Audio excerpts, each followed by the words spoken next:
ഈ വർഷത്തെ ഹജ്ജ് കർമ്മം നിർവഹിക്കുന്നതിനായി ഇന്ത്യയിൽ നിന്നുമുള്ള ആദ്യ തീർത്ഥാടക സംഘം സൗദി അറേബ്യയിൽ എത്തിച്ചേർന്നു. മദീനയിലെ Prince Mohammad bin Abdul Aziz അന്താരാഷ്ട്ര വിമാനത്താവളത്തിലെത്തിയ സംഘത്തെ സൗദി ഹജ്ജ് ഉംറ മന്ത്രാലയ പ്രതിനിധികളും ഇന്ത്യൻ ഉദ്യോഗസ്ഥരും ചേർന്ന് സ്വീകരിച്ചു.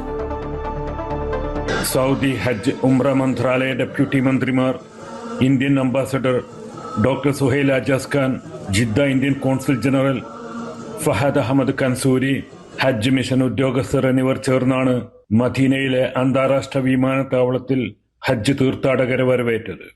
സ്വാഗതഗാനങ്ങൾ ആലപിച്ചും സംസം തീർത്ഥവും ഈത്തപ്പഴവും നൽകിയുമാണ് മദീന ഹജ്ജ് ടെർമിനലിൽ തീർത്ഥാടകർക്ക് ഊഷ്മള സ്വീകരണം നൽകിയത്. KMCC, വിഖായ, ICF തുടങ്ങിയ വിവിധ സംഘടനകളുടെ സന്നദ്ധ പ്രവർത്തകരും ഹാജിമാർക്ക് സഹായമായി രംഗത്തുണ്ട്.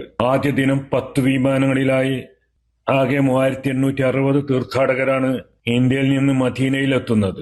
Group of the Hajj pilgrims from India.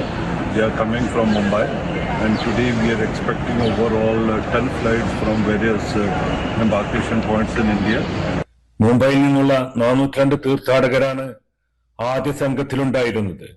We'll have additional features for the safety and comfort, and of course for an enhanced experience for the pilgrims. കേരളത്തിൽ നിന്നുള്ള ഹാജിമാരുടെ ആദ്യ സംഘം കോഴിക്കോട് നിന്ന് ജിദ്ദയിലേക്കാണ് എത്തുന്നത്.